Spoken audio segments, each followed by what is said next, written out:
তৎকালীন জমানায় যারা সমাজের নেতা তারা আমার নবীকে বাধা দিল।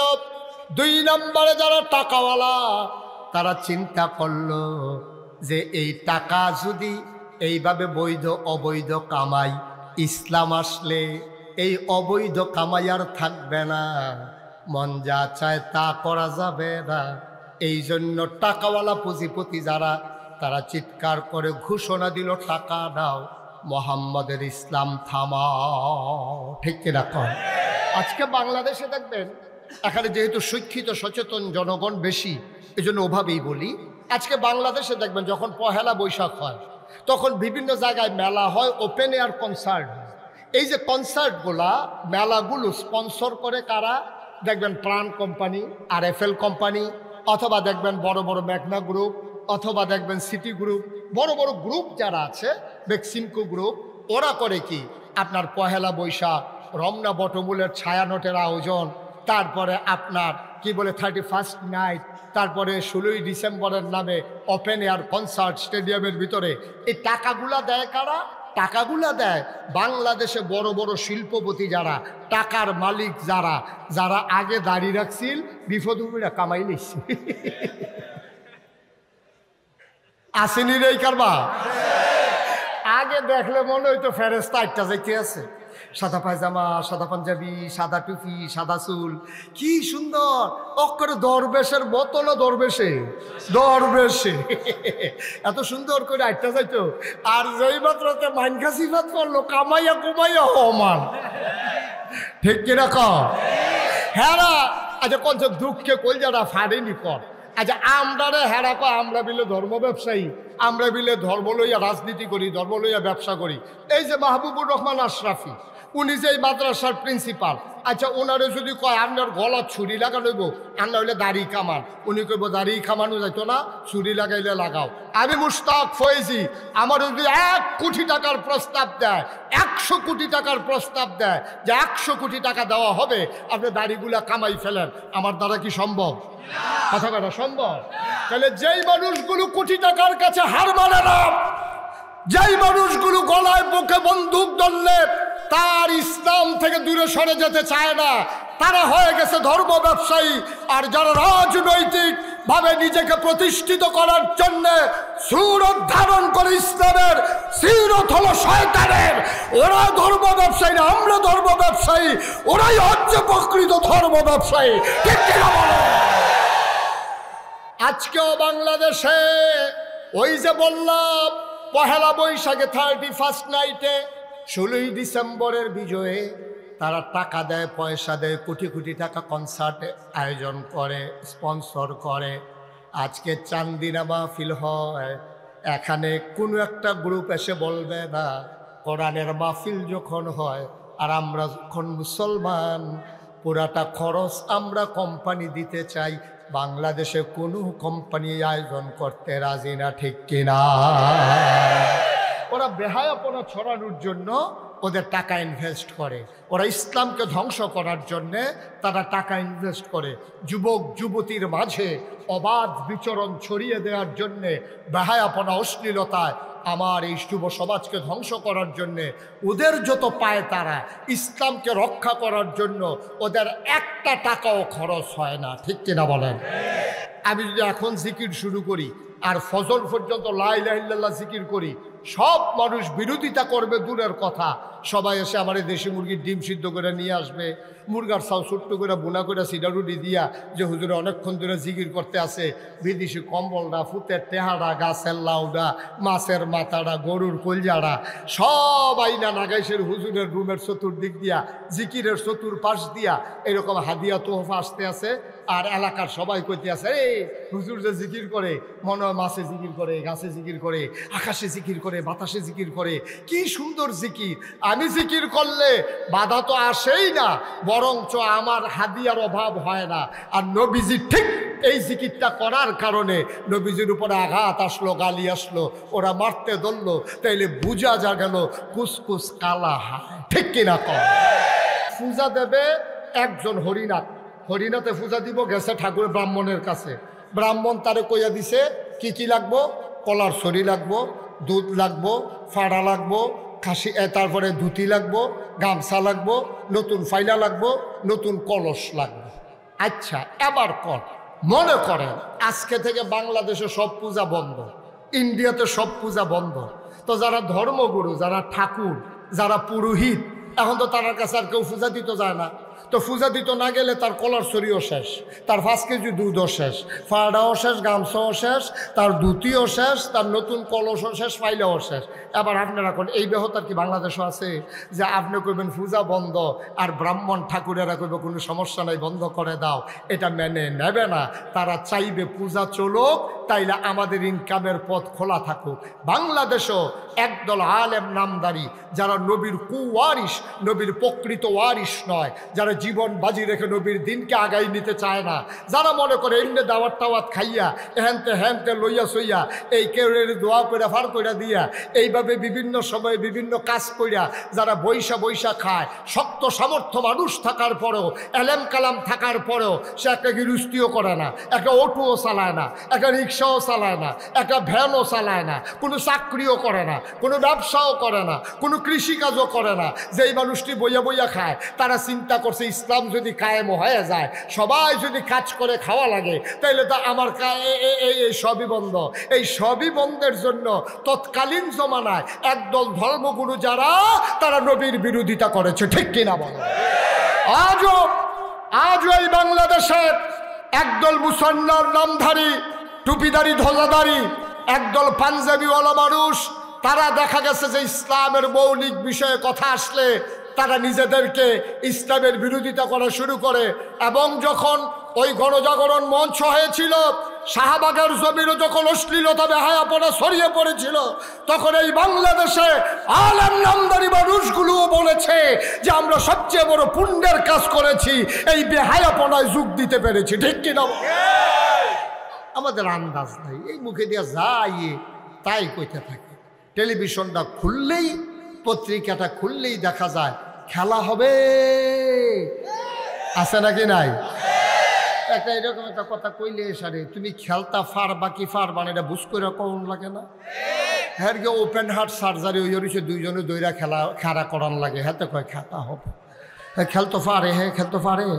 ফলাফাইলে যখন মাঠও নামছে, অহন হেবাটার আর বিচাইরা পাওয়া যায়, অহন ফলাফাইলে এক সেটটা গোল দিতে দিতে দড়ি গিটটাইয়া শেষ, খেলা আর শেষ হয় না, ঠিক কিনা কম?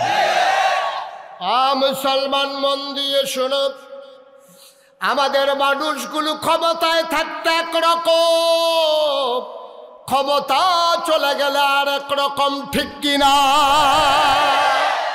আল্লাহ তাবারক ওয়া তাআলা তিনি যা বলেন তিনি তাই করে দেন, তিনি ওয়াদা খেলাফ করেন না।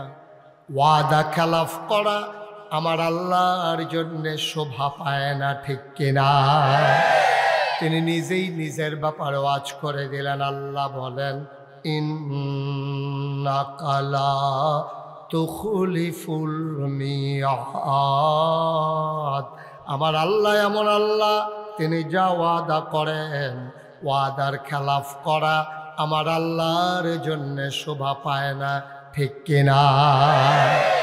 এই আল্লাহ আছেন নাকি নাই? ছিলেন নাকি ছিলেন না? থাকবেন নাকি থাকবেন না? আমার এই আল্লাহ কয়জন? জোরে কন, আর জোরে, মধুর সুরে, সবাই মিলে মন প্রাণ উজাড় করে, গলা ছেড়ে দিয়ে মধুমাখা কণ্ঠে আকাশ বাতাস প্রকম্পিত করে, চান্দিনার জমিন কাঁপিয়ে দিয়ে রাতের নিস্তব্ধতা ছিন্ন ভিন্ন করে। চলো ওই আল্লাহকে সবাই মিলে একটা ডাক দেয়, আল্লাহ।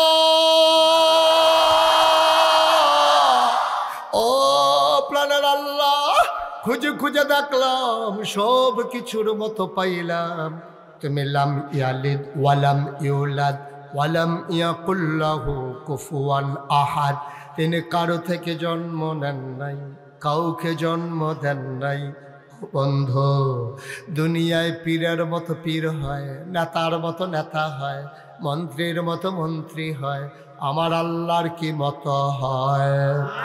ওয়ালাম ইয়াকুল লাহু কুফুয়ান আহাদ। তার মতো নাই, তার লয় নাই, তার ক্ষয় নাই, তার শুরু নাই, তার শেষ নাই, তার আদি নাই, তার অন্ত নাই।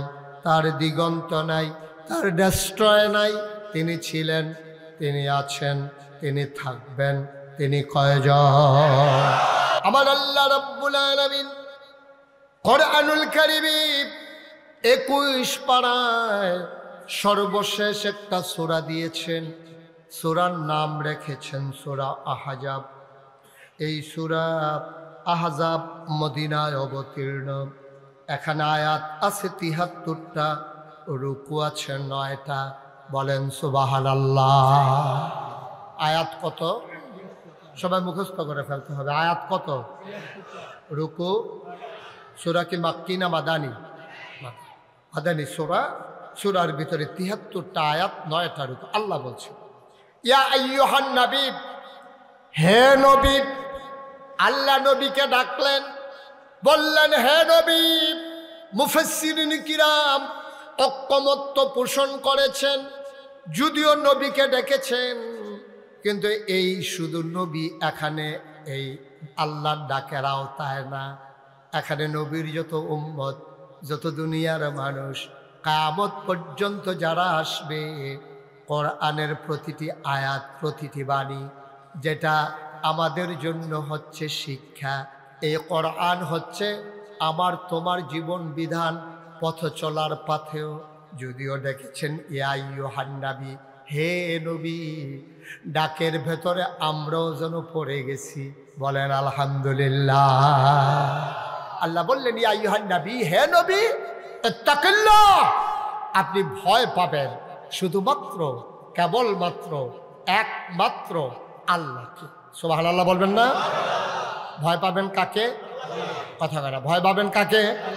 এই কথা ডাকে ডেকে ডেকে আল্লাহ বলতেছেন নবীকেও, নবী আপনার কাছে অনেক কিছু আসবে, আপনার বিরুদ্ধে টিটকারি হবে, মস্কারা হবে, আপনার বিরুদ্ধে মামলা হবে, হামলা হবে, জেলখানায় থাকা লাগবে, আপনারে মানুষগুলো মস্কারা করবে, আপনার মৃত্যুর জন্য তারা ফাঁদ পাতবে, আপনাকে অযথা তারা হয়রানি করবে, আপনার কথাগুলো নিয়ে তারা ট্রল করবে, তারা টিকটক করবে, আপনার কথাগুলো নিয়ে তারা তামাশা করবে, মস্কারা করবে, আপনাকে ভয় দেখাতে চাইবে নানানভাবে, নানান শ্রেণী।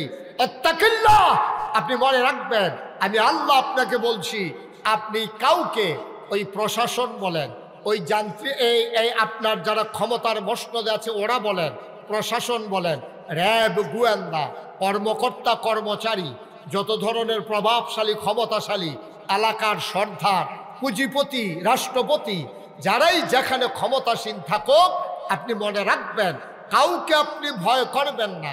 কুছ পারোয়া নেহি, আপনি ভয় করবেন শুধুমাত্র, কেবলমাত্র, একমাত্র আমার আল্লাহকে। ঠিক কিনা বলেন?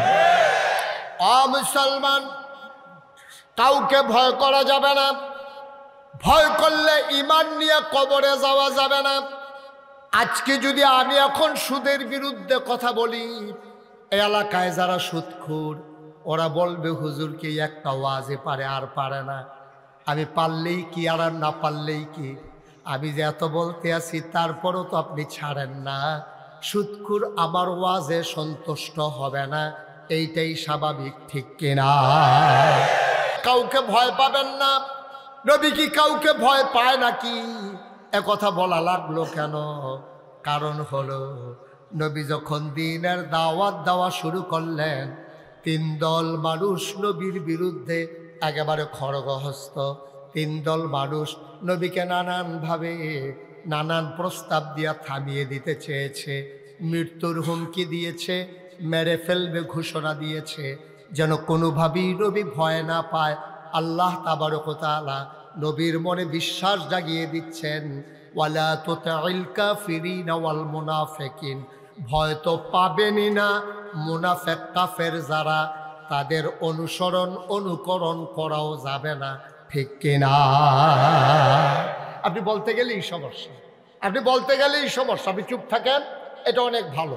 আর এমন কাজ করেন যেটাতে কোনো সমস্যা নেই। নবী যখন বললেন সাফা পাহাড়ের পাদদেশে, নবীজি যখন বললেন ও দেশবাসী, আমার গোষ্ঠীর মানুষেরা, আমার রক্তের অংশরা, আমার যারা এলাকাবাসী, দেশবাসী, তোমরা আমাকে বলো আল আমিন, তোমরা আমাকে বলো সাদেক, আমি বিশ্বাসী, আমি সত্যবাদী, এই কথাগুলো তোমরা যখন ঘোষণা দাও, আবার আমি তোমাদেরকে যদি বলি কুলু লা ইলাহা ইল্লাল্লাহ, তোমরা সবাই পড়ো লা ইলাহা ইল্লাল্লাহ।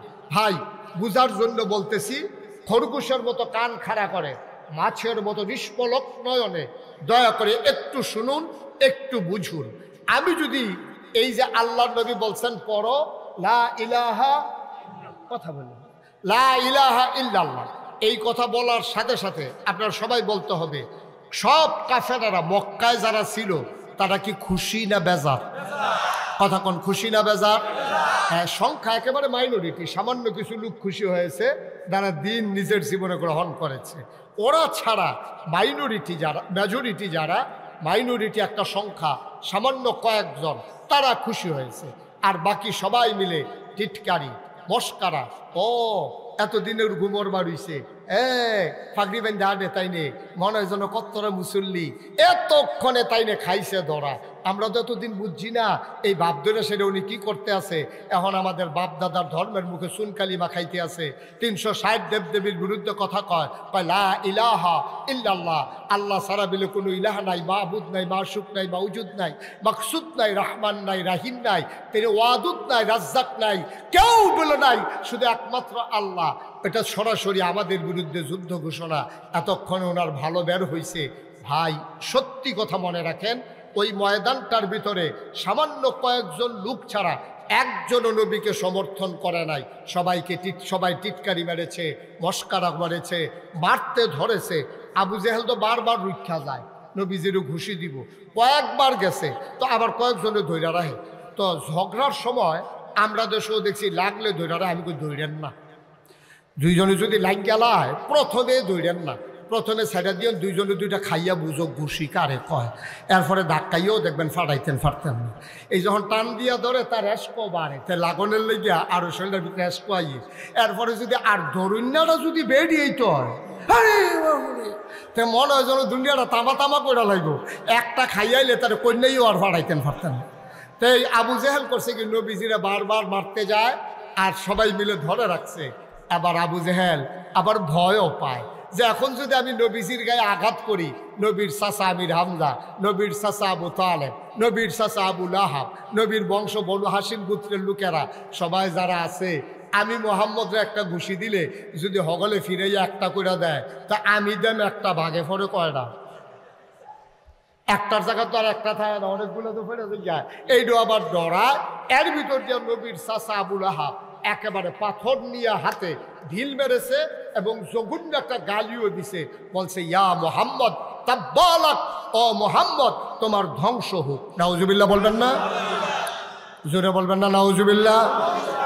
আবার আপনারা রায় দিবেন, 4000 বছর আগে যারা নবীকে গালি দিল, মারতে গেল, পাথর মারলো, আজকে 1500 পরে এই 2025 সালে 12ই জানুয়ারি আবার আপনারা রায় দিবেন, নবী কি খারাপ মানুষ ছিলেন? নবী কি সন্ত্রাসী ছিলেন? নবী কি বাসের ভিতরে আগুন দিছিলেন? নবী কি ক্ষমতা দখল করতে চাইছিলেন? চান্দিনা বাজারে ভিড় দখল দিছিলেন? তাহলে নবীরে মারতে গেল কেন? কারণটা কি? একটাই তখন শুধু কারণ ঘটেছে, নবী বলেছেন তোমরা পড়ো লা ইলাহা। আচ্ছা, তাইলে এই কথা বলার কারণে নবীরা তারা মারতে ধরে, গালি দেয়, ধ্বংস করতে চায়। আমি মুশতাক ফয়েজি নাগাইশের পীর সাহেব, আমি যদি এখন জিকির শুরু করি আর ফজর পর্যন্ত লা ইলাহা ইল্লাল্লাহ জিকির করি, সব মানুষ বিরোধিতা করবে দূরের কথা, সবাই এসে আমার দেশি মুরগির ডিম সিদ্ধ করে নিয়ে আসবে, মুরগার চাউ ছোট্ট করে বোনা করে সিডারুডি দিয়া যে হুজুরে অনেকক্ষণ ধরে জিকির করতে আসে, বিদেশি কম্বলটা, ফুতের টেহারা, গাছের লাউডা, মাছের মাথাটা, গরুর কলজাড়া সব আইনা নাগাইশের হুজুরের রুমের চতুর্দিক দিয়া, জিকিরের চতুর্পাশ দিয়া এরকম হাদিয়া তোহফা আসতে আছে। আর এলাকার সবাই কইতে আছে, এই হুজুর যে জিকির করে, মনে হয় মাছে জিকির করে, গাছে জিকির করে, আকাশে জিকির করে, বাতাসে জিকির করে, কি সুন্দর জিকির। আমি জিকির করলে বাধা তো আসেই না, বরঞ্চ আমার হাদিয়ার অভাব হয় না। আর নবীজি ঠিক এই জিকিরটা করার কারণে নবীজির উপরে আঘাত আসলো, গালি আসলো, ওরা মারতে ধরলো, তাইলে বুঝা যা গেল কুসকুস কালা হায়, ঠিক কিনা কম? বুঝা গেল আমার জিকির আর নবীজির জিকির এক জিকির না, কারণ আমার জিকিরে কারো কিচ্ছু আসে যায় না। আর ওরা বুঝে ফেলেছে নবীর জিকির বানিয়েছি সাংঘাতিক জিকির। আবু জাহেল বুঝেছে আমি এখন সমাজের নেতা, আমি এখন সর্দারি করি। মোহাম্মদের সুন্দর চরিত্র, একটা মিশা কথা কয় না, আগের যাইতে এই বিচারের নাম দিয়া আগের যাইতে টেহা খায় না, আমানতের টেহা মাইরা খায় না, রাস্তার গম আইছে এইডিও খায় না, হগিন্ডি বেডির লেগে বিস্কুট আইছে, আমরা হেতারা সেই বিস্কুট খাইয়া বইয়া রয়েছে, ঠিক কিনা? তারা দেখছে মোহাম্মদের যে চরিত্র, সুবহানাল্লাহ বলবেন না? আমার নবীজির যে চরিত্র, যেই সুন্দর অনুপম আদর্শ, কি সুন্দর তার হাসি, কি সুন্দর তার চেহারা, কি সুন্দর তার ব্যবহার, কি মজার তার এই মেহমানদারি। এই মানুষটা যদি সমাজে কায়েম হয়ে যায়, তাইলে আমি আবু জাহেলের সর্দারি এই সমাজে আর চলবে না, ঠিক কিনা কর? কথা কথা ঠিক কিনা কর? এটা স্বাভাবিক জিনিস, এটা স্বাভাবিক জিনিস। সব অসতের মেলার ভিতরে একজন মানুষ যখন সৎ হিসাবে প্রকাশ পায়, তখন অসৎ মানুষগুলো ডেস্ট্রয় হয়ে যায়, সততা বিজয়ী হয়ে যায়। কিন্তু আমাদের দেশে কি জানেন, অসতের এত মেলা হয়েছে, সৎ মানুষের এখনো কোনো দাম নাই, ঠিক কিনা কম? মনে করেন সব এই মাঠের ভিতরে হাজার হাজার মানুষ, আপনারা সবাই কাপড় চুপড় পরে আসছেন। এখন যদি একটা লোক একবারে উলঙ্গ হইয়া, নিচেও কিচ্ছু নাই, উফরেও কিচ্ছু নাই, একবার উলঙ্গ এই মাঠের মাঝখানে আইয়া যদি দাঁড়ায়, তা আপনারা সবাই মিল্লা উনার থেকে আরম্ভ করিয়া আমি মাহবুবুর রহমান আশরাফি ভাই, প্রিন্সিপাল হুজুর, আমরা এখানে যারা আছি সবাই কি বলবো? সবাই বলবো একটা অসভ্য ওইটাইয়া মাই দেখে রয়েছে, তার শৈলকটা কাপড় চুপড় নাই, তারে কইব কি কইব না? কথা না কইব কি না কন? কারণ যেহেতু আমরা সবাই কাপড় পরে রাখছি, এখন একটা উলঙ্গ মানুষ আসলে সে হবে অসভ্য। কিন্তু সবাই যদি আমরা উলঙ্গ হইতাম, একটা মানুষের গাওয়ার হয় নাগেশের ফিসাব থেকে আরম্ভ করিয়া, মনে করেন কারো গায়ে এক টুকরা কাপড়ও নাই, এর ভিতরে যদি দিয়ে একজন লোক কাপড় পরে আইয়ে, আমরা সবাই মিললে তারে কি কয়া? অসভ্য না, প্রত্যেকটা টানা তুনা ফেসে বাড়াতে টানা তুনা ফেসে ইহানো বইছে। এখন এই জাহিলিয়াতের জমানায় কারবার হয়েছে এইটা। সব অসভ্যের মেলার ভিতরে একজন সভ্য নবী, তাকে তারা গ্রহণ করতে পারে নাই, সবাই মিলে তারা মারতে গেল, ঠিক কিনা কন? মুসলমান মন দিয়ে শুনো, নবী দাওয়াত দেওয়ার সাথে সাথে তিন দল মানুষ নবীর বিরোধিতা শুরু করে দিল। একদল হলো তৎকালীন সমাজের সমাজপতি যারা, তৎকালীন সমাজের নেতা যারা, এক নম্বরে ওরা বিরোধিতা করলো। কারণ হলো ওরা জানে আমার নবীর শাসন যদি, আল্লাহর শাসন যদি কায়েম হয়ে যায়, সৎ লোকের শাসন যদি কায়েম হয়ে যায়, আর এই জমিনে যদি আল্লাহর আইন বাস্তবায়ন হয়ে যায়, তাইলে আবু জাহেল, আবু লাহাব, উতবা, সাইবা কারোর পাত্তা থাকবে না, ঠিক কিনা? এই জন্য এক নম্বরে দাঁড়ালো ওরা যারা তৎকালীন সমাজের নেতা ছিল। দুই নম্বরে বিরোধিতা করলো কারা? যারা টাকাওয়ালা, কোটি কোটি টাকার মালিক ছিল। তারা বুঝে ফেলেছে যদি দিন কায়েম হয়ে যায়, শতকরা 2.5 টাকা হারে কেউ ইচ্ছা করে জাকাত দিলে দেবে, নাইলে তার থেকে জাকাত আদায় করা হবে। সুতরাং সে বুঝে ফেলছে এত মেহনতের টাকা ইসলামের নাম দিয়ে আমার কাছ থেকে নিয়ে যাওয়া হবে। এই জন্য তৎকালীন পুঁজিপতি টাকাওয়ালা যারা, তারা ঘোষণা দিয়ে দিল, টাকা নাও, ইসলাম থামা, ঠিক কিনা কন? এখনো একটু কথা কয়েন, আপনি কিন্তু 2-3 বার কথা কইছেন, আমি দেখছি। হ্যাঁ, একটা শব্দও করেন না, বিরক্ত করেন, আমার সময় আমি পাবো কম। এটার ভিতরে দিয়ে আপনারা ফেরিঘাটের তারার মতো কাম করলে কারবার হইব? কথা তো একটা মনে পড়ছে, এটা কি কইলে কা? আমি না একবার ওয়াজও গেলাম মাওয়ার হেইফারো, পদ্মা নদীর হেইফারো, বাবা। তা আমারে যখন দাওয়াত দিছে পরে আমার যারা বন্ধু বান্ধব অনেকে কয়, হুজুর এটাকে আপনি নতুন না আরো আগে গেছেন? আমি আবার প্রথম যাইতে আছি। তখন কিন্তু আপনার ওই পদ্মা সেতু চালু হয়েছে না, তখন ওই লঞ্চে ফালন লাগে অথবা স্পিড বোটে ফালন লাগে। তো এইটা নি কয় যে সাংঘাতিক বিষয়, হ্যাঁ হ্যাঁ কইলাম আপনারা দেখবেন হোটেলওয়ালারই সবচেয়ে বাটফাট। আমি কই কীরকম? কয় খানাফাতো বোয়াই দিয়া ওকে সাইডা টাইডা মজা করে খানা দিয়া, যখন মাইতফাতো গিয়া সারবেন, খাওয়া অর্ধেক হয়েছে, আটকে একটা ইয়া কইব লঞ্চ ছাইডা দিতে আস, তারপরে তো হালাই দিয়া যাবেন, হেতেন বইয়া বইয়া খাইতে আস। আমি কই যাও, কইয়া দিচ্ছেন ভালো হয়েছে, তাহলে আমিও যাইতে বুদ্ধি করে যাই। তা আমি যখন গেছি পরে আমারে যেমনে হ্যাঁ ডাকারাহি করে, মনে হয় যেন ফ্রি খাওয়ায়। ভিতরে আসেন, আসেন, সেটা ডাইল ভাত খান, কোনো সমস্যা নাই। মনে হয় যেন এটা দাওয়াত খাওয়াইতে আছে আমার। তো এরকম ডাইকা ডিকা নিয়ে বয়াইছে। ম্যানেজারটা আমার ডাইকা কি চিনছে না না চিনছে কইতে পারতাম না, তখন আমার তো পরিচিত নাই। কারণ ওই ইয়ার পরে না আমার চিনারা একটু বাড়ছে। হ্যাঁ, ওই ইয়ারা যে কইসলাম যে হে ইয়ারার পরে না, ইয়ারা কম যেত না। তোমরা যত কথা কেউ ইয়ারা আর কম যেত না। হয় এমনি বড় বিপদে আছি, চিন্তা করছি একটা বুর্খা কিনালাম। তোমরা যা শুরু করছো আমি সাংঘাতিক বিপদে আছি। মার হাবা কয় না রে। মালিকাই আসেন আমারে কয়, হুজুর আমি নিজে রাতে মাছের মাথাটা ধুইছি, এটা আপনি খান। ইলিশ মাছের মাথা সবচেয়ে বড় মাথা, আপনি মজা করে খান। তা আমি তো জানি যে এটা কারবার কি করে। তা আমিও মাছ লই যাবো, দেন না অসুবিধা নাই, সুবিধা হইলে দেন। তো মাছ টাছ দিয়ে সারছে, মাছের মাথা, এটার মধ্যে তো কাটা বেশি, ইলিশ মাছের মাথা। একটু খাইয়ে সারছি, পরে একটা দৌড় দিয়ে আইয়া সেটা কয়, হুজুর লঞ্চ সাইডে দিতে আছে। আমি কই তৈলে খানা দিয়ে একটা প্যাকেটও করে দিই। আমি এই লঞ্চ বইয়া বইয়া খায়াম।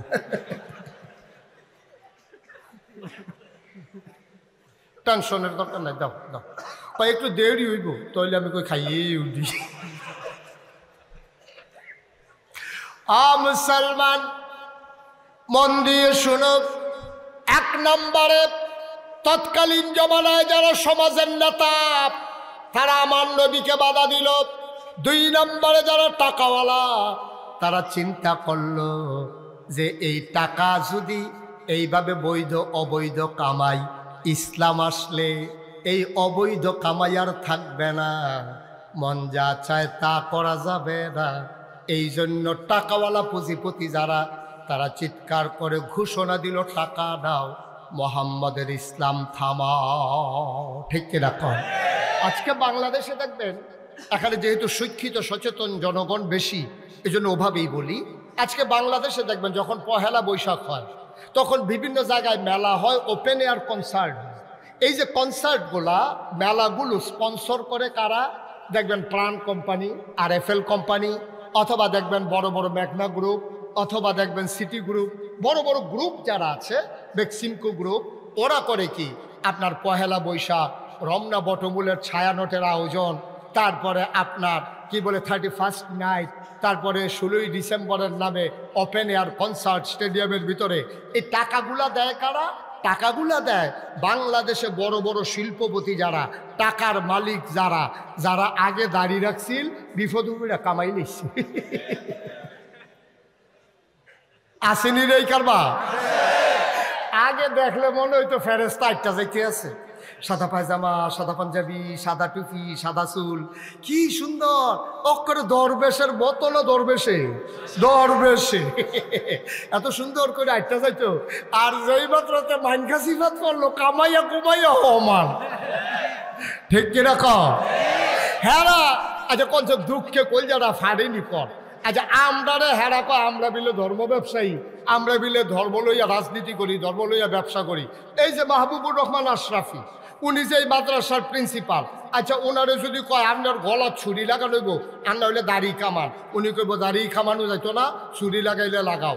আমি মুশতাক ফয়েজি, আমার যদি 1 কোটি টাকার প্রস্তাব দেয়, 100 কোটি টাকার প্রস্তাব দেয় যে 100 কোটি টাকা দেওয়া হবে, আপনি দাড়িগুলা কামাই ফেলেন, আমার দ্বারা কি সম্ভব?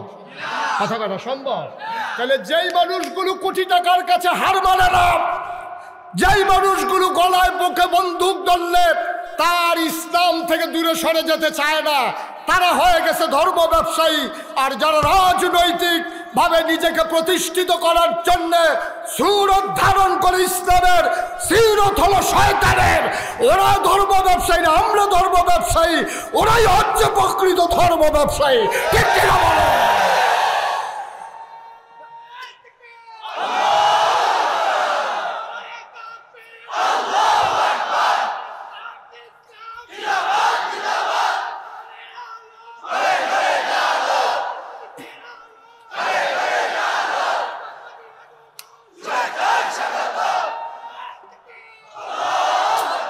সবাই পড়ে না আমিন, জোরে পড়ে না আমিন। তাহলে রেজাল্ট কি দাঁড়ালো? রেজাল্ট দাঁড়ালো আল্লাহ তাবারক ওয়া তাআলা 1500 বছর আগেই জানতেন এই কারবার যে হবে, তোমরা সুরত ধরবা একরকম, সিরত নেবা আরেক রকম। এজন্য আল্লাহ বলছেন ওয়ালা তুতিল কাফিরিন ওয়াল মুনাফিকিন, কাফের মুনাফিকদের অনুকরণ করা যাবে না, যাবে না, যাবে না। ঠিক কিনা কও? এই পথে আমরা যেদিন এসেছি, যেদিন আল্লাহকে আল্লাহ বলে মেনে নিয়েছি, নবীকে নবী বলে মেনে নিয়েছি, যেদিন বিশ্বাস করেছি এই জীবন থেকে একদিন হারিয়ে যাওয়া লাগবে, আর ওই জীবনটা শুধু যেমন তেমন জীবন না, সেখানেই হবে আসল ফায়সালা। সেই দিন থেকে দৃঢ় মনোবল নিয়ে, অটল পাহাড়ের মতো অবিচল আস্থা নিয়ে আমরা বিশ্বাস রেখে এগিয়ে যাচ্ছি। এই পথে চলতে গেলে এ পথ কখনো কুসুমাস্তীর্ণ নয়, এ পথ কণ্টকাকীর্ণ। এ পথে চলতে গেলে কাটার আঘাতে রক্তাক্ত হওয়া লাগবে, রঞ্জিত হবে পিচ ডালা পথ। এটা জেনে জেনেই আমরা এ পথে এসেছি। আমরা জানি এ পথে আসতে গেলে মামলা হবে, হামলা হবে, জাল জুলুম নির্যাতন হবে, প্রয়োজনে জীবন দেওয়া যাবে, ঈমান দেওয়া যাবে না। রাজি আছো কিনা হাত তুলে দেখা।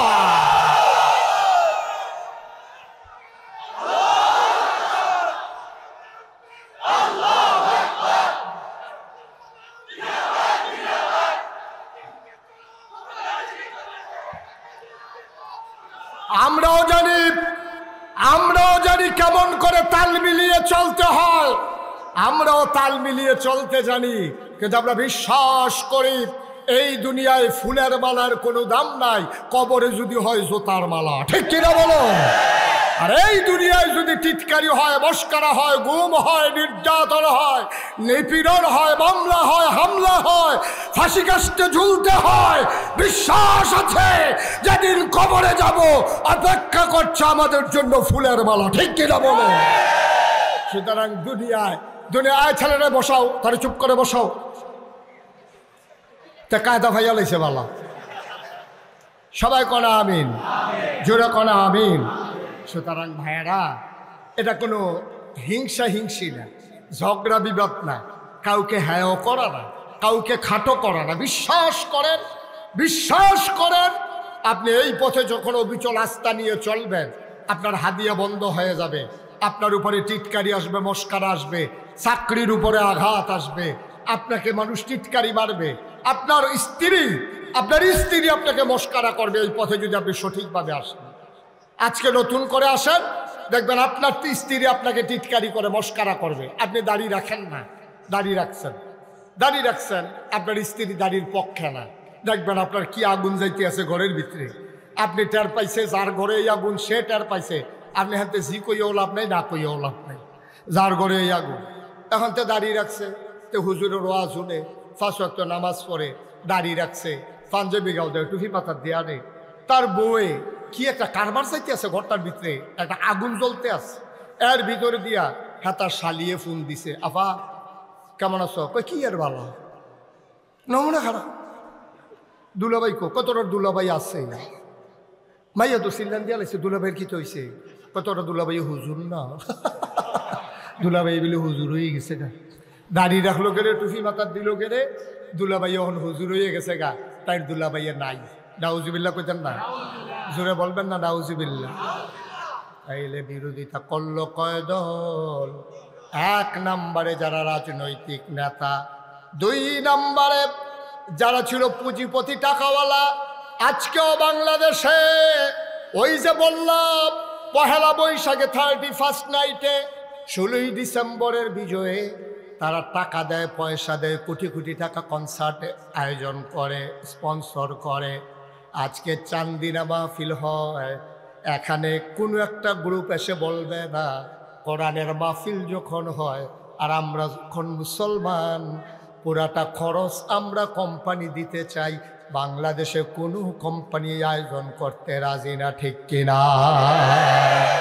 ওরা বেহায়াপনা ছড়ানোর জন্য ওদের টাকা ইনভেস্ট করে, ওরা ইসলামকে ধ্বংস করার জন্যে তারা টাকা ইনভেস্ট করে, যুবক যুবতীর মাঝে অবাধ বিচরণ ছড়িয়ে দেওয়ার জন্যে, বেহায়াপনা অশ্লীলতায় আমার এই যুব সমাজকে ধ্বংস করার জন্যে ওদের যত পায় তারা ইসলামকে রক্ষা করার জন্য ওদের একটা টাকাও খরচ হয় না। ঠিক কিনা বলেন? 3 নম্বর কারা বিরোধিতা করলো? আবার আপনারা চমকে উঠবেন, থমকে দাঁড়াবেন, আশ্চর্যান্বিত হয়ে যাবেন। তিন নম্বরে নবীর যারা বিরোধিতা করেছে ওরা হলো তৎকালীন ধর্মগুরু, যারা তৎকালীন সময়ে পূজা দিত। আমাদের দেশে হিন্দুদের যে পূজা দেয়, তো নিজে নিজে কিন্তু পূজা দেয় না, পূজা নিয়ে ব্রাহ্মণের কাছে কয়, ঠাকুরের কাছে কয়, পুরোহিতের কাছে কয়, ভাই আমার একটা পূজা দেওয়া লাগবে, আমার বড় বিপদে আছে, ব্যবসায় বাইর খাইছি, ফলা বিদেশ যাইব, তারে বিয়া করাম, ফলা বাচ্চা হইছে, আমার একটা পূজা দেওয়া লাগবে, একটু পূজাটা দিয়া দিয়ে। এই কথা বলার পরে তখন পুরোহিত কি কয়, ঠাকুর কি কয়, ঠাকুর কয় 1 শরী কলা লাগবে, 5 কেজি দুধ লাগবে, একটা ধুতি লাগবে, একটা গামছা লাগবে, নতুন একটা ফাতিলা লাগবে, একটা কলস লাগবে, আর একটা খাসি ফাড়া, হেরার তো ফাড়া না, তো একটা পাঠা লাগবে। এই সবগুলো নিয়ে আসেন, পূজা দেওয়া হবে। খুব ঠান্ডা মাথায় চিন্তা করেন। এখন পূজা দেবে একজন হরিনাথ, হরিনাথে পূজা দিব, গেছে ঠাকুর ব্রাহ্মণের কাছে, ব্রাহ্মণ তারে কইয়া দিছে কি কি লাগবো, কলার ছড়ি লাগবো, দুধ লাগবো, ফাড়া লাগবো, খাসি, তারপরে ধুতি লাগবো, গামছা লাগবো, নতুন ফাইলা লাগবো, নতুন কলস লাগবে। আচ্ছা এবার মনে করেন আজকে থেকে বাংলাদেশে সব পূজা বন্ধ, ইন্ডিয়াতে সব পূজা বন্ধ, তো যারা ধর্মগুরু, যারা ঠাকুর, যারা পুরোহিত, এখন তো তার কাছে আর কেউ পূজা দিতে যায় না। তো পূজা দিতে না গেলে তার কলার ছড়িও শেষ, তার 5 কেজি দুধও শেষ, ফাড়াও শেষ, গামছাও শেষ, তার ধুতিও শেষ, তার নতুন কলসও শেষ, ফাইলাও শেষ। এবার আপনারা কোন এই ব্যাহতার কি বাংলাদেশও আছে যে আপনি কইবেন পূজা বন্ধ আর ব্রাহ্মণ ঠাকুরেরা কইবে কোনো সমস্যা নাই, বন্ধ করে দাও? এটা মেনে নেবে না। তারা চাইবে পূজা চলুক, তাইলে আমাদের ইনকামের পথ খোলা থাকুক। বাংলাদেশও একদল আলেম নামদারি, যারা নবীর কুওয়ারিস, নবীর প্রকৃত ওয়ারিস নয়, যারা জীবন বাজি রেখে নবীর দিনকে আগাই নিতে চায় না, যারা মনে করে এমনি দাওয়াত টাওয়াত খাইয়া হ্যানতে লইয়া সইয়া এই কেউ দোয়া করে ফার করে দিয়া এইভাবে বিভিন্ন সময়ে বিভিন্ন কাজ কইরা যারা বৈশা খায়, শক্ত সামর্থ্য মানুষ থাকার পরেও, এলেম কালাম থাকার পরেও সে একটা গৃহস্থিও করে না, একটা অটোও চালায় না, একটা রিক্সাও চালায় না, একটা ভ্যানও চালায় না, কোনো চাকরিও করে না, কোনো ব্যবসাও করে না, কোনো কৃষিকাজও করে না। যেই মানুষটি বইয়া খায়, তারা চিন্তা করছে ইসলাম যদি কায়েম হয়ে যায়, সবাই যদি কাজ করে খাওয়া লাগে, তাইলে তো আমার এই সবই বন্ধ। এই সবই বন্ধের জন্য তৎকালীন জমানায় একদল ধর্মগুরু যারা, তারা নবীর বিরোধিতা করেছে, ঠিক কিনা বলো? আজও এই বাংলাদেশের একদল মুসলমান নামধারী, টুপিদারি, ধ্বজাধারী, একদল পাঞ্জাবিওয়ালা মানুষ, তারা দেখা গেছে যে ইসলামের মৌলিক বিষয়ে কথা আসলে তারা নিজেদেরকে ইসলামের বিরোধিতা করা শুরু করে। এবং যখন ওই গণজাগরণ মঞ্চ হয়েছিল, শাহবাগের জমিরও যখন অশ্লীলতা বেহায়াপনা ছড়িয়ে পড়েছিল, তখন এই বাংলাদেশে আলেম নামদারি মানুষগুলোও বলেছে যে আমরা সবচেয়ে বড় পুণ্যের কাজ করেছি, এই বেহায়াপনায় যোগ দিতে পেরেছি, ঠিক কিনা? সবাই বলেন নাউজুবিল্লাহ, জোরে বলেন নাউজুবিল্লাহ। তো বইয়া খাওয়ান গেলে মেহনত করে খায় কারা? বইয়া খাওয়ান গেলে তো মেহনত করে খাওয়ানোর দরকার নাই। বাংলাদেশে মনে কষ্ট নেবেন না, মনে কষ্ট নেবেন না।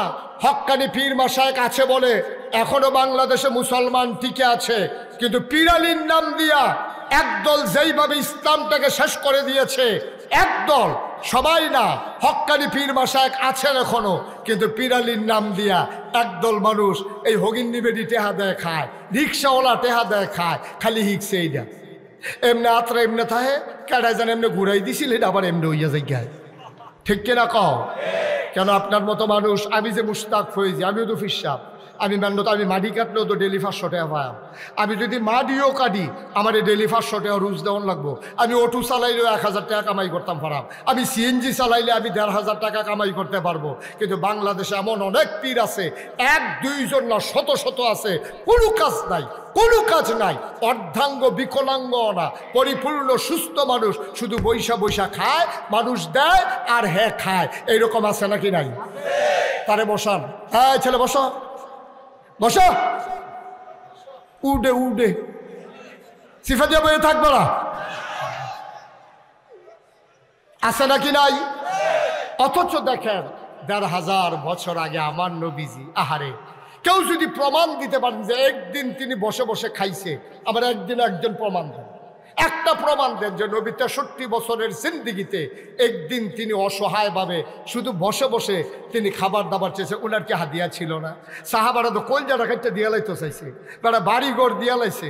একদিন আম্মাজান আয়েশার ঘরের ভিতরে একজন এই আনসার মহিলা আয়েশা দেখে যে নবীজির জিজ্ঞেস করছে, আম্মা ও আম্মা, নবীজি যে ঘুমায় বিছানাটা আমাকে একটু দেখাবেন, কেমন বিছানায় তিনি ঘুমায়? গিয়া দেখে একটা চট, এক ভাঁজ করা একটা চট এটা বিছাই রাখছে। এই চটটার উপরে হাত রাইখা মহিলারা কাঁদতেছে, আরে আমরা কত নরম বিছানায় ঘুমাই, আর নবীজির মতো মানুষ এই একটা চটের উপরে ঘুমায়। এই কথাগুলো কাঁদতেছে, বলতেছে, আম্মা ও আম্মা, আমার ঘরে একটা তুষক আছে, উপর দিয়া চামড়া, পেছনে ভেতরে এই এই খেজুর গাছের শোভা দেওয়া, আমরা কি এটা নিয়ে আসবো? আম্মা জান আয়েশা ছোট্ট মানুষ, তিনি খুশি হয়েছেন, তিনি মনে করলেন মজাই হবে, আরাম করে শোয়া যাবে। যখন এটা দেওয়া হলো, ঈদ অবসরে নবীজি ঘরে ঢুকলেন। উনি যখন খাটের উপরে বসলেন, দেখলে একটু নরম নরম লাগতেছে। নবীজি বললেন, এইটা পাইলা কই? কয়েকজন মহিলা হাদিয়া দিয়েছে। আয়েশা, ও আয়েশা, আমার নবীজি আমার উহুদের পাহাড়, আমার আল্লাহ আমাকে উহুদের পাহাড়টা স্বর্ণ বানাই দিতে চাইছিল, আমি এটা রাজি হই নাই, আমি দুনিয়া থেকে ছেড়ে দিয়েছি। সামান্য একটা তুষকের কাছে হার মেনে যাব? ওকে ডেকে তুষকটা ফেরত দিয়ে দাও, আমার তুষক লাগবে না, আমার জন্য এই চটি আমার যথেষ্ট। সুবহানাল্লাহ বলবেন না? আল্লাহর নবী শেষ বয়সে একটু বাঁকা হয়ে হাঁটতেন, তিনি একটু কজু হয়ে গিয়েছিলেন, বাঁকা হয়ে গিয়েছিলেন। আম্মা জান আয়েশা কেঁদে কেঁদে বলতেন, নবী গো, আপনার বয়স তো এত বেশি হয় নাই, আপনার বয়স আর কত হইছে, এই বয়স আপনি কেন বাঁকা হয়ে গেছেন? আল্লাহর নবী চোখের পানি ছেড়ে দিলেন, ডাক ডাক, আয়েশা, ও আয়েশা, তোমাকে বলা হয় নাই খন্দকের যুদ্ধের সময় আমাকে যখন সালমান ফার্সি পরামর্শ দিল যে মদিনার চতুর্পাশ দিয়ে একটা খাল খনন করেন যেন কাফেররা আমাদেরকে আক্রমণ করতে না পারে? আয়েশা গো, ও আয়েশা, খাল খনন করতে গিয়ে আমার সাহাবারা সবাই মাটি কাটতেছিল, পাথর উঠাইতেছিল, বড় একটা পাথর পড়ে গেল, এটা কোনোভাবেই উঠানো যাচ্ছিল না। জুহরের আজান পড়ে গেছে, মানুষগুলো অস্থির হয়ে গেছে, পাথর আর আলগি দেওয়া গেল না, বিরাট পাথর। নবীজির কানে যখন খবর গেল, নবীজি বললেন, সবাই সরো, এই দায়িত্ব আমার উপরে, আমাকে দাও, পাথরটা আমি সরিয়ে দিই। সুবহানাল্লাহ। আল্লাহর নবী পাথরে ধরলেন, তিনি সবাইকে সরিয়ে দিলেন। আল্লাহর নবী পাথর ধরে যেই টান মেরেছেন, রগের ভিতরে টান পড়েছে, কোমরের ভিতরে তিনি ব্যথা পেয়ে ফেললেন। তিনি আস্তে করে সোজা হয়ে দাঁড়াতে গেলেন, একটু বাঁকা হয়ে গেলেন।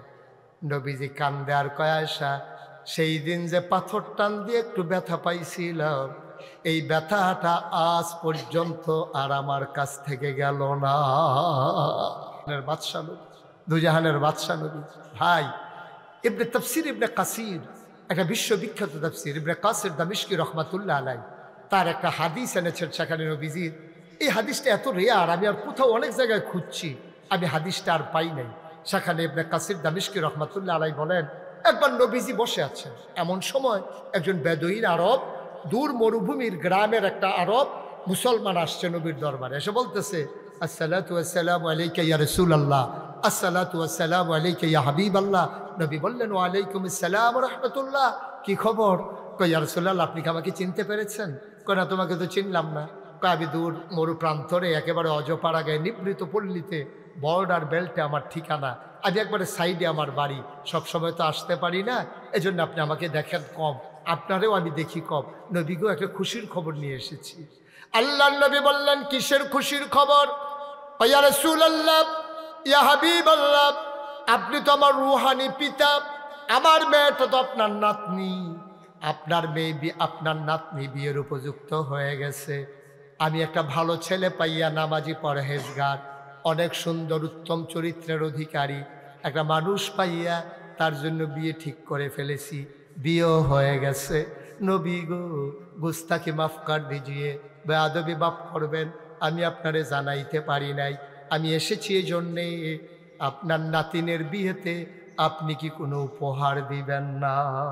সুবহানাল্লাহ বলবেন না? আপনি সম্পর্কটা দেখছেন, আপনি কি সম্পর্কটা বুঝতে পারতেছেন? কেমন সম্পর্ক থাকলে উম্মতে গিয়া নবীজিরে কয়, ইয়া রাসূলুল্লাহ আমার ভাইয়ার বিয়া, আপনি কিছু দিতেন না? আপনি পারবেন? আপনি নেতারে কইতেন? আপনি পারবেন? আপনি ফিসাবরে কইতেন যে হুজুর সারাটা জীবন তো আপনার পিছে ঘুরলাম, আমার মেয়ের তো বিয়া, আপনার তো নাতিন, আপনি কি দিবেন হুজুর? এই কথাটা বাংলাদেশে কোনো ফিসাবের কাছে গিয়ে বলা যাবে?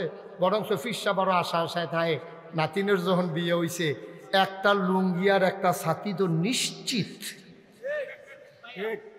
ঠিক কিনা কন? ছাতি তো একটা ফার্মওয়ে, লুঙ্গি আছে কোনো সন্দেহ নাই, পাঞ্জাবির কাপড়ও দিত ফা।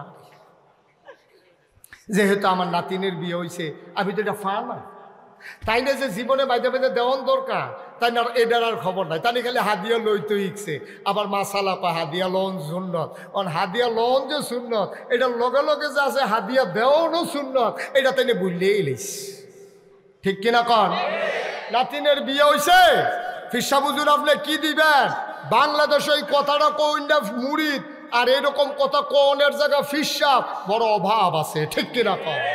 খাইতে খাইতে খাইতে খাইতে মুরিদরা খালি দুনিয়া ছাড়ায়, তা বাবা দুনিয়া ছাড়ো, বাবা দুনিয়া ছাড়ো। দুনিয়া ছাড়তে ছাড়তে হেতে সব সাইডা দিছে, আর এবার খেত রাখতে রাখতে এই গ্রাম বাদ দিয়ে এই গ্রামও গেছে। মুরিদরা খালি দুনিয়া ছাড়ায়, আর এবারে খালি দুনিয়াটা আঞ্জা দিয়া ধরে। আপনি বললে আপনি জিব্বা কামড় দিয়ে কচ করে কেটে ফেলবেন। আমি এমন একজন পীর সাহেবের নাম জানি, আপনি শুনলে অবাক হয়ে যাবেন। এই যে গত বিএস খতিয়ান হইল, এই লাস্ট যেটা বাংলাদেশের সরকার যে খতিয়ান করতে হইলো, অফিসারে এসে এক পীর সাহেবরে জিজ্ঞাসে যে হুজুর আপনার জায়গা জমির কাগজপত্রটি লই আইয়েন, আর আপনার কয় ভাই কয় বোন কন, আমি এটি ফরাইজ মতো বাক করে দিয়ে দেন। এবারে হাসতে হাসতে কয় আমি আবার বাহের ঘরে একজনে সব দিয়ে আমারে দেন। এবারে কাগজপত্র সব লেখা দিয়া সেরা থানা তো যাইতে পারছে না, ওই ফির সাহেবের বই নাইতে খবর পাইয়া অফিসার লিখা মাইক ফটো দইরা বইছে, আপনি যে সব বাইয়েতে লেখা দিয়েছেন, বা আমার দুষ কি আপনার বাইয়েই তো কইছে, আপনারা কেউ নাই। হেবারা আছে একজন, তো হেবারে দিতাম না ব্যায়াম কারে, এইরকম ফির সাহেব বাংলাদেশও। নাউজুবিল্লাহ কইতেন না? জোরে কইতেন না নাউজুবিল্লাহ? কষ্ট হইতেছে আপনাদের না? এই কয়েক মিনিটের ভিতরে ছেড়ে দিচ্ছি। আল্লাহর নবী বসে আছেন নিথরে নিস্তব্ধ হয়ে। সাহাবা গিয়া কয় ইয়া রাসূলুল্লাহ, ইয়া হাবিবাল্লাহ, আপনার নাতিনের বিয়ে, আপনি কি কোনো উপহার দিবেন না? নবী বিব্রত হয়ে গেলেন, পকেট হাতড়ালেন, একটা পয়সাও পকেটে নাই, ঘরে দেওয়ার মতো কিচ্ছু নাই। নবী এত লজ্জা পাইলেন, চেহারাটা লাল হয়ে গেল, চোখের কোণায় পানি জমে গেল। নবী থেমে যাওয়ার মানুষ না। নবী বললেন, সাহাবা আমার, আগামীকালকে সকাল 11টার দিকে তুমি আইসো। যদি আমি দরজা বন্ধ করে আরাম ফরমাই, তোমার সাথে আমার গোপন সংকেত, তুমি দরজায় ধরে নাড়া দেবা, শিকলে ধরে 3 বার নক করবা, আমি বুঝবো তুমি এসেছো, তোমাকে অনুমতি দেওয়া হলো, আমি এটাকে বেয়াদবি মনে করব না। এই কথা বলে চলে গেলেন সাহাবা। যাওয়ার পথে নবী বললেন, ছোট্ট একটা শিশি আনবা, একটা কাঠি আনবা। শিশি আর কাঠি নিয়ে সাহাবা আসলেন। পরের দিন নবী দরজা বন্ধ করে ঘুমিয়ে আছেন। আস্তে করে 3 বার নাড়া দিলেন, সালাম দিলেন, আসসালাতু আসসালামু আলাইকা ইয়া রাসূলুল্লাহ, আসসালাতু আসসালামু আলাইকা ইয়া হাবিবাল্লাহ। দরজা খুলে দিলেন নবীজি, আহলান সাহলান মারহাবা, মোস্ট ওয়েলকাম, আমার ঘরে তোমারে স্বাগতম। সাহাবা ভেতরে ঢুকলেন। নবীজি বললেন, শিশি আনছো নাকি? কয় জি ইয়া রাসূলুল্লাহ, শিশি এনেছি। এবার সাহাবা কয়, নবী পাঞ্জাবির হাতাটা কোনই পর্যন্ত উঠালেন, 2 পাঞ্জাবির হাতা কোনই পর্যন্ত গুছাইয়া তিনি শক্ত করে এমনভাবে কচলাইতে শুরু করলেন। কচলাইতে কচলাইতে হাত 2টা গরম হয়ে গেল, পশমের গোড়ায় গোড়ায় ঘাম জমে গেল। আল্লাহর নবী বললেন, শিশি এনেছো নাকি? কয় হ্যাঁ ইয়া রাসূলুল্লাহ এনেছি। আবার নবী হাতটা বাঁকা করলেন, বললেন, কনুর কাছে শিশিটা ধরো। শিশিটা ধরা হলো, জমা ঘামগুলো ফোঁটা ফোঁটা করে শিশির ভিতরে পড়তেছে, 2 হাতের ঘাম। এবার 2 হাত অর্ধেক করে শিশিটা ভরে গেল।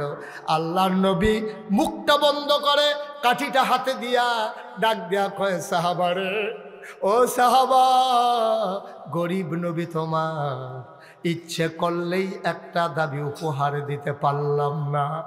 একবেলা খাইলে আরেক বেলায় চুলায় আগুন জ্বলে না। না পারলাম দিতে কানের দুল, না পারলে দিতাম একটা নাকের ফুল।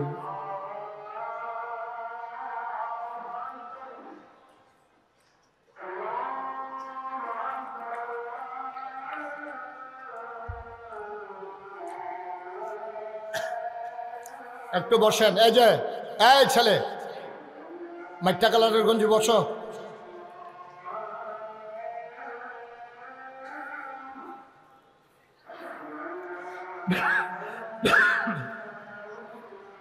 দশ মিনিটে শেষ করে দিল, জামাতে ঠিক থাকবে, সমস্যা নেই। 20-এ 25-এ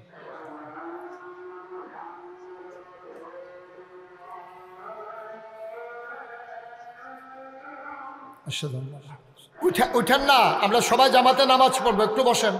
আমি শেষ করে দেবো, আজানের পরে 15 মিনিট টাইম আছে, আমার মাথায় আছে সব। বসেন।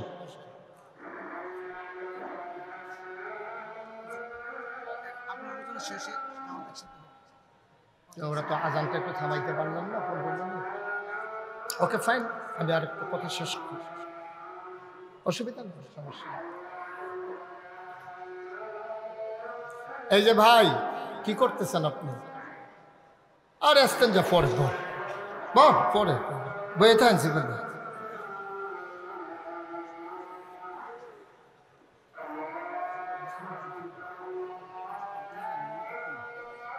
এতবার দিচ্ছেন তো, বলি তো, হ্যাঁ বারবার দিতে বলছি।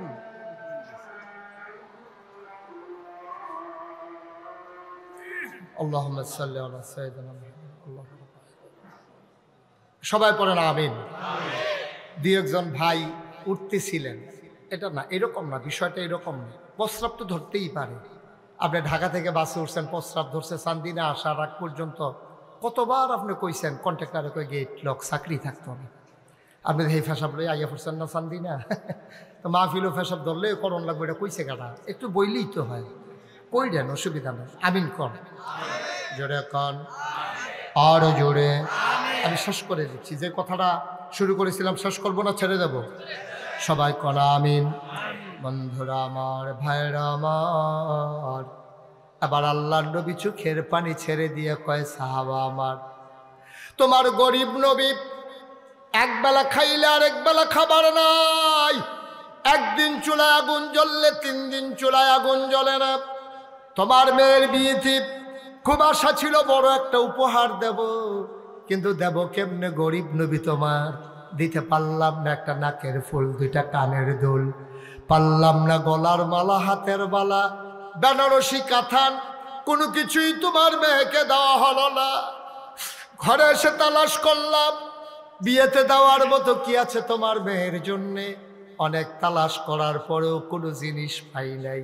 তোমারে কথা দিয়েছি উপহার দেব, বাবা কিচ্ছু দিতে পারলাম না। এই যে আমার গায়ের পসিনা, এই যে পসিনা মুবারক ঘাম, এটা তোমার শিশির ভিতরে দিলাম, মুখটা বন্ধ করে নিয়ে যাও। তোমার মেয়ের বিয়েতে আমি নবীর পক্ষ থেকে এইটাই উপহার।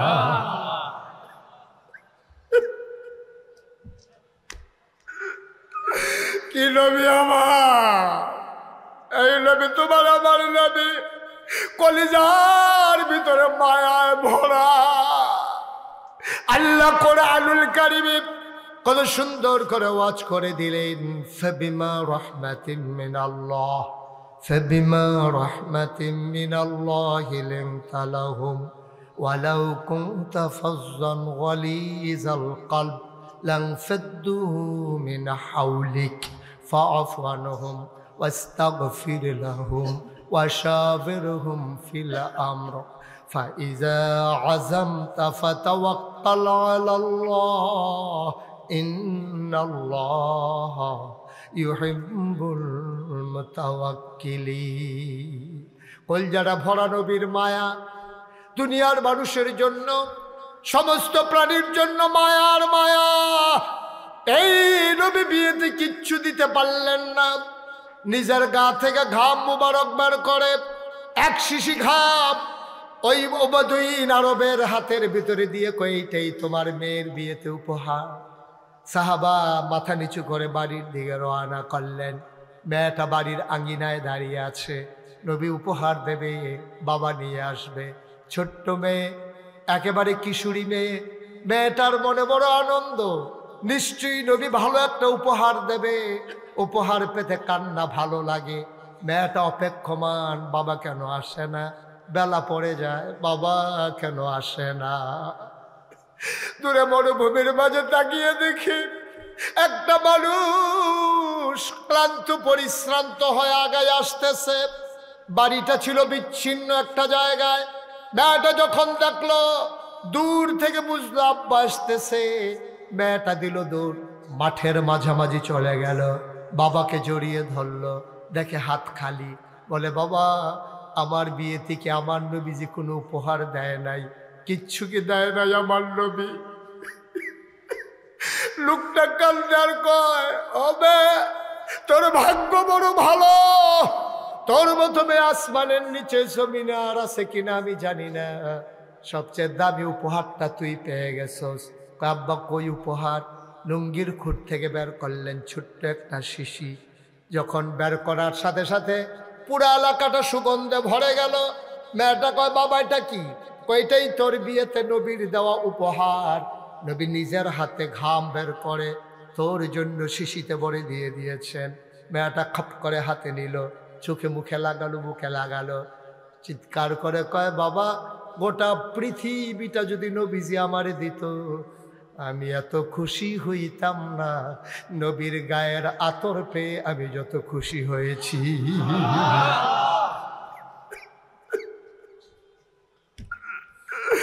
ও চালদিলার মুসলমান, ও এলাকার মুসলমান, মুশতাক ফয়েজি যদি কোনোদিন এই ময়দানে আর না আসে, কোনোদিন যদি তোমাদেরকে না ডাকে, মনে রাখবা আমি এসেছিলাম, মনে রাখবা কথা কয়টা বলে গেলাম। আমার দেশে রাজনৈতিক নেতা বলো, পীর মাশায়েখ বলো, ব্যবসায়ী বলো, পুঁজিপতি বলো, সবাই যার যার স্বার্থে ইসলামকে ব্যবহার করেছে। খুব কম মানুষ আছে ইসলামের মতো নিজেকে সাজিয়েছে, এই রকম মানুষের সংখ্যা বড়ই কম। এই জন্য আমি বলি, তোমার মন মতো আব্বা ইসলাম হবে না, ইসলামের মন মতো তোমাকে হইতে হবে, ঠিক কিনা? ইসলামের মন মতো আপনাকে আমাকে হইতে হবে। বাবা এইটা যদি আপনি মেনে নিতে পারেন, এটা যদি ডিটারমাইন্ড হন, আপনি যদি সিদ্ধান্ত নেন যে হ্যাঁ আমি আমার পীরকে ওইক্ষণ পর্যন্ত মানব যিনি যতক্ষণ পর্যন্ত ইসলামের মৌলিক বিষয় আপোষ করেন না ততক্ষণ পর্যন্ত আমি আমার পীরের সাথে আছি। আমি যখন দেখব আমার পীর নামাজের দিকে উৎসাহিত করে না, আমার পীর রোজার দিকে উৎসাহিত করে না, আমার পীর সুদখুর ঘুষখুর মদখুর সমান তালে সবার থেকে হাদিয়া নেয়, আমি বুঝবো এই পীর পীর না, এই পীর পীর নামের কলঙ্ক, ঠিক কিনা বলো? এইটাই যদি আমরা সিদ্ধান্ত নিয়ে আগাই যেতে পারি, এটাই যদি সিদ্ধান্ত নিয়ে আগাইতে পারি, মৌলিক বিষয়ে কখনো তো ফারাক থাকতে পারে না, কোনো মতবিরোধ থাকতে পারে না। কেন? আপনি নামাজের ব্যাপারে তো কোনো দ্বিমত নাই। এই যে ফরজ নামাজ, ফজরের নামাজ 2 রাকাত, জুহরের নামাজ 4 রাকাত, আসরের নামাজ 4 রাকাত, মাগরিবের নামাজ 3 রাকাত, এশার নামাজ 4 রাকাত, এই ফরজের ব্যাপারে কারো কোনো দ্বিমত নাই। আমি যদি এখন বলি আজকে যেহেতু এত বড় মাহফিলের আয়োজন হয়েছে, আমরাও সবাই আলেম ওলামারা আসছি, মঞ্চে, মঞ্চের পার্শ্বে, ডাইনে বামে, মাদ্রাসায় এত বড় বড় আলেম, আজকে সবাই মিললে আমরা সিদ্ধান্ত নিলাম মাহফিলের দিনে তো এখন আর কাজকর্ম নাই, আর নামাজ তো ভালো জিনিস, এটা তো আর খারাপ জিনিস না। আজকে মাহফিলের দিনে আমরা সবাই মিলে এশারের ফরজ নামাজ আমরা 8 রাকাত পড়ব। রাজি হবেন আপনারা? কথা বলে রাজি হবেন আপনারা? কেউ রাজি হবেন না, তাইলে আল্লাহ এক, এই ব্যাপারে তো আমাদের কারো কোনো দ্বিমত নাই। নবীজি একজন, এই ব্যাপারে তো কারো দ্বিমত নাই। এই কোরআন আমাদের সংবিধান, এই ব্যাপারে তো কারো দ্বিমত নাই। 5 ওয়াক্ত নামাজ, এই ব্যাপারে দ্বিমত নাই। ফরজ রোজা, এই ব্যাপারে দ্বিমত নাই। সামর্থ্য থাকলে হজ করা, এই ব্যাপারে দ্বিমত নাই। যাকাত প্রদান করা, এই ব্যাপারে কারো দ্বিমত নাই। দ্বিমত কোন জায়গায়? কেড়ায় কেরুইছে, কেড়ায় বইছে। ঠিক ঠিক কর না কেন? আপনি তো কোনটা দিয়ে ঠিক কর না, আপনি বললাম মাহফিলটা দুম ধরে ঠিক নি রে? এই বাংলাদেশে কোথাও আপনারা এই পর্যন্ত শুনছেন যে নামাজি বেনামাজি ফিটাফিটি করে 5 জন হাসপাতাল? কথা কোন সত্য? শুনলেও কই দেন, না শুনলে না কই দেন। আমি শুনছি না ভাই, হোক আমি ফোরসিম ফেল ফিটা কইতাম পারাম, আমি এই পর্যন্ত কোনখানে শুনছি যে নামাজি বেনামাজি ফিটাফিটি হয়েছে এর ভিতরে 5 জন হাসপাতালও গেছে, এরকম কোথাও হয়েছে? আচ্ছা হাসপাতালে গেছে না গেলে হুদা ফিটাফিটি হয়েছে, এরকম হয়েছে নি? নামাজি বেনামাজি তর্কাতর্কি হয়েছে, এরকম হয়েছে নি? নামাজি বেনামাজি ঝগড়া লাইতেছে, এরা বেনামাজিরা একটা মসজিদ দিয়া লাইছে, নামাজিরা একটা মসজিদ দিছে, এরকম হয়েছে নি? তাহলে নামাজি বেনামাজি ফিটাফিটি নাই, নামাজি বেনামাজি তর্কাতর্কি নাই, নামাজি বেনামাজি ঝগড়া করে 2 মসজিদ হইছে না, কিন্তু বাংলাদেশে কেডায় মিলাদের ভিতরে খের হইছে, কেডায় বইছে, এইটা লইয়া ফিটাফিটি হইছে, মানুষ হাসপাতালও গেছে, আবার 2 মসজিদ হইছে, ঠিক কিনা? আমরা কই আছি? আমরা এত বোকা, অক্করে বেহতারে লাশ সীমানা সাইস্টলে বইয়া যে হর হর করে হুদ দাফাও, বুদ্ধি নেই তো। বুদ্ধি থাকলে তোমারে বুঝি বেআইয়ে মুলার দ্বারা দিয়ে হুটকি দিয়ে খাওয়াই দিছে। কথা যেটা মনে পড়ছে এটা কি কইলে তা আর আইনা নাই, একটা সারা লাগাই দিয়ে থাকি। বেআইয়ে বেআইয়ে এবার ফলা বিয়া করাইছে দাউদকান্দি। কি কান্দি? দাউদকান্দি। এবার এমন বুদ্ধিমান বেআই পাইছে, এই বেআইয়ে শান্তিনাথে গেলে এবারে বেআই এত মেহনত করে আইছে, নিশ্চয়ই খিদা আছে, রেডিমেড যা আছে খাইয়ালাম। তো রেডিমেড যা আছে খাইয়াল, তো রেডিমেড একটা মানুষের ওর খিদা থাকে, মুলার দ্বারা দিয়ে হুটকি দিয়ে রাঁধছে, এরপরে গিয়ে কচু শাক রাঁধছে, এরপরে গিয়ে ডাইল রাঁধছে, এইটা দিয়ে বেআইরে খাওয়াইছে। এবার আপনারা বলতে হবে সান্দিনার বেআইয়ে কি জিতছে না ঠকছে? কথা না, জিতছে না ঠকছে? সান্দিনার বেআইয়ে একটু সহজ সরল বেআইন মশাল লাগবেন না, আইসে পরে জিগাইতে আছে কি দিয়া খাওয়াইছে বেআইয়ে? কয় রেডিমেড। বেআইর তো টান বেশি তো আমার লাগিয়া, ও কইছে রেডিমেড খাইয়া লাইতাম। টান বেশি? হ্যাঁ, আপনি বেআইর চালাকি ধরতেন পারবেন?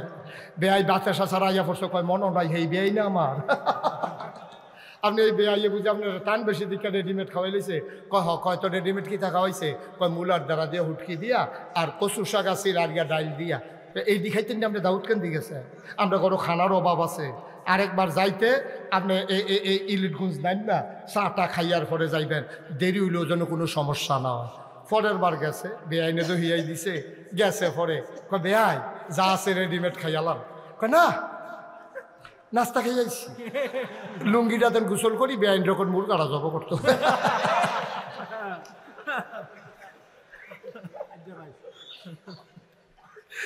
এখন এই দাউদকান্দির বেআইয়ে কি জিতছে না ঠকছে রে? সান্দিনার বেআইয়ে জিতছে। শয়তানে তো খারা আদুব্বুম মুবিন, এটা হলো শয়তানের হেডকোয়ার্টার। হ্যাঁ তো চ্যালেঞ্জ করছে, তোমার বান্দা কেমনে জান্নাতে যায় আমি এটা চাইয়া দিতে আসি। এই কথা কই না শয়তানে, তোমার এটা আকাম কুকামও লাগাই দিছে। ওই বেআইয়ে যেমন মুলার দ্বারা হুটকি দিয়ে খাওয়াই দিছে, শয়তানে তোমারে কেডায় দাঁড়াইছে না, এই ফেসো হালাই দিয়া তোমার নামাজ কাজা করাইছে, ঠিক কিনা? তোমারে নামাজ ছড়াইছে, তোমারে লাগাই দিছে ফিটাফিটির, এগুলো দিয়ে নামাজের খবর নাই। আরো সহজ করে কইতে আছে, সারা জীবনের নফল যদি একখানো করেন, আপনি একটা ফরজের সমান বানাইতে পারবেন না। পারবো না? আলেম ওলামা যারা আছেন কোন পারবো? সারা জীবনের নফল একখানো করলো, নফলের জায়গাত নফল, ফরজের জায়গাত ফরজ, সারা জীবনের নফল মিলাইলো একটা ফরজ হইতো না, ঠিক কিনা কও? তো দাউদ এই নোয়াখালীর হুজুর তো তারা আবার সিহন বুদ্ধি বেশি, তারা ডাব খায় বেশি, তো আইউডিন বালা। তো এই দাউদকান্দির হুজুরে যখন ওয়াজ করতে আসে, সারা জীবনের নফল মিলাইলেও একটা ফরজ হইতো না, একবার মাই দেখে দিয়েছে, খেলে হুজুর তাহলে নফল নিজে পল্লা বেড়িকে ফাও গেল, কেন ফাও না থাকবো, তবে ফরজ বানান যেত না। হ্যাঁ বেড়াই খেয়ে হুজুর, তারপরেও হুজুর যদি কইয়া দিতেন কয়টা নফল মিলাইলে একটা ফরজ হয়, তাহলে কাম লাগলে বাড়াইয়া কয়টা ফরজ নফল করতাম। হুজুরে কয় জীবনে তো এই প্রশ্ন কেউ করছে না, যে 40 বছর ধরে ওয়াজ করতে আসি, কয়টা নফল মিলাইলে একটা ফরজ হয়, এই কথা তো কেউ এই পর্যন্ত শিখাইছে না। হুজুরে ধুম ধরে বইয়া রয়েছে, কোন কিতাব পাওয়া যাবো, কোন কিতাব পাওয়া যাবো। কয় না, এটা কিতাব দিয়ে হইতো না। হুজুরে পরে কয় কি তারা জিজ্ঞাসলাম? হুজুর জিজ্ঞাসলাম কয়টা নফল মিলাইলে একটা ফরজ হয়? হুজুরে কতক্ষণ ধুম ধরে থেকে কয় যতটা সুপারি গাছ মিলাইলে একটা নারকেল গাছ হয়।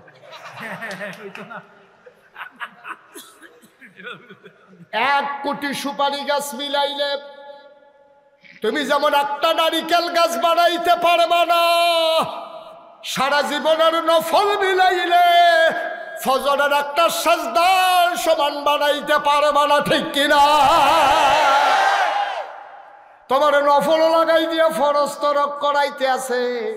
তুমি দাউদকান্দির বেআইয়ের শখ করো পড়ছ, তোমারে মুলার দ্বারা হুটকি দিয়া দিয়া খাওয়াইতে আছে, তুমি ফানা হইলা মুরগা, তোমারে লাগাই দিছে মুলার দ্বারা দিয়া হুটকি দিয়া। আব্বা তুমি বুঝছো না তোমারে যে কি ধরা খাওয়াইছে। শয়তান নানান সুরতে তোমার কাছে আইয়ে কোনো শয়তান করলাম দুই জাতের, এটা আপনারা হুমছেন না বোধ হয়, মিনাল জিন্নাতে ওয়ান নাস। শয়তান জিনের ভিতরে আছে, মানুষের ভিতরেও আছে। এখন যেতে চুরি করতো আইয়ে জোতা, মসজিদও যেতে চুরি করতো আইয়ে, হাতে কোনো গোলার বিদ্যালে হাতা হেনা সুর, হাতে কোনো একটা বাট ফাইরা ভাব ধরে আইয়ে না, হাতেও বিশের একটা পাঞ্জাবি গাও দেয়, হাতেও বিশের একটা টুপি মাথার দেয়।